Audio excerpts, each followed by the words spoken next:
Selanjutnya kita akan belajar tentang mekanisme dari pengendalian proses. Setelah kita mengetahui variabel-variabel yang ada di dalam pengendalian proses, kita akan belajar bagaimana mekanisme pengendalian proses, terutama agar mudah dipahami. Kita langsung saja terapkan dalam contoh soal yang tadi. Jadi, tetap kita menggunakan sistem penukar panas. Di sini fungsinya untuk memanaskan minyak ya dengan air panas. Nah, ini ketika gambarkan lebih rinci lagi, sistem pengendalian prosesnya itu biasanya seperti ini, seperti pada gambar. Nah, jadi ada alat AHE, lalu ada aliran air panasnya, ini minyak yang masuk, ini minyak yang keluar. Nah,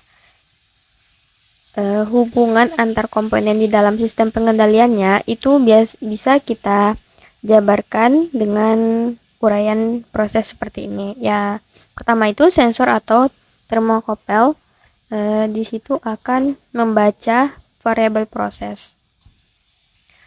Sensor atau termokopel. Jadi di sini menggunakan termokopel karena yang dibaca itu adalah suhu.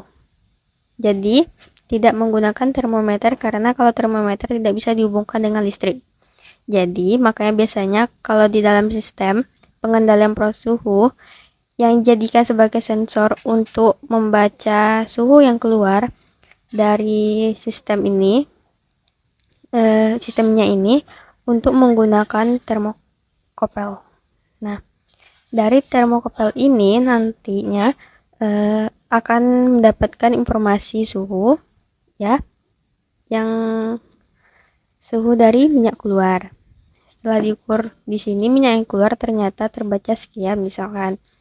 Nah, biasanya masih dalam satuan derajat Celcius ataupun derajat Fahrenheit ataupun Kelvin ataupun yang lainnya.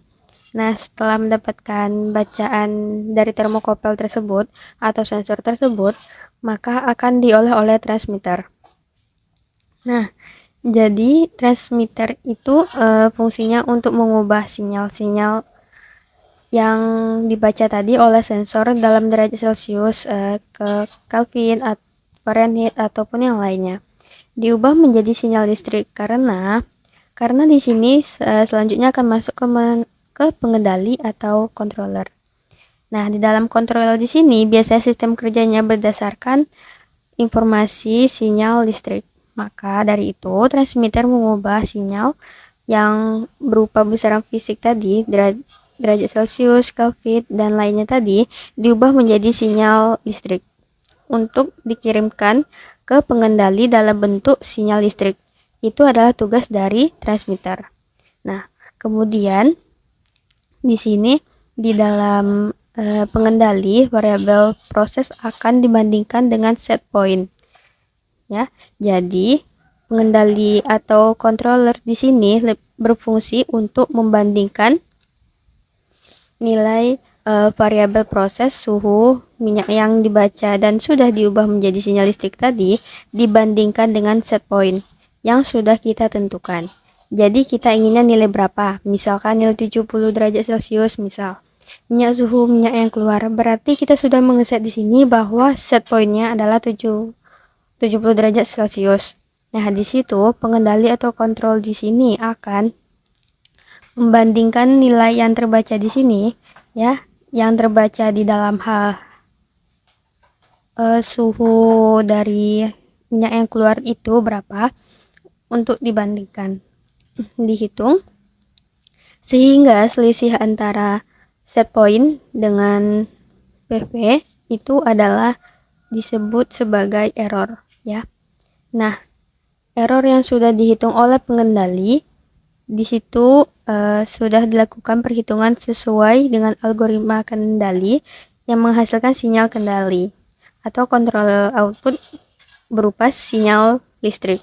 Terhitung hasil errornya itu terbentuk dalam sinyal listrik. Nah, jadi setelah mendapatkan sinyal listrik hasil perhitungan error tadi, maka selanjutnya pengendali ini akan mengirimkan perintah ke elemen kendali akhir atau final control elemen yang berupa katup kendali, atau biasanya kita sebut dengan control file ya.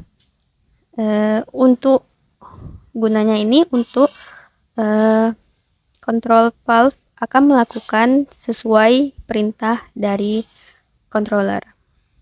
Perubahan bukaan pada control valve itu menunjukkan perubahan manipulated variable atau laju air panas. Jadi, manipulate variable tadi adalah laju alir panas, sehingga nantinya kalau misalkan manipulate variabelnya sudah benar, maka variabel prosesnya dapat dijaga pada set point. Nah, maka kalau misalkan suhu minyak yang keluar sudah sesuai dengan set point yang kita sudah tentukan tadi, misalkan 70 derajat Celcius, maka di situ tujuan pengendaliannya tercapai.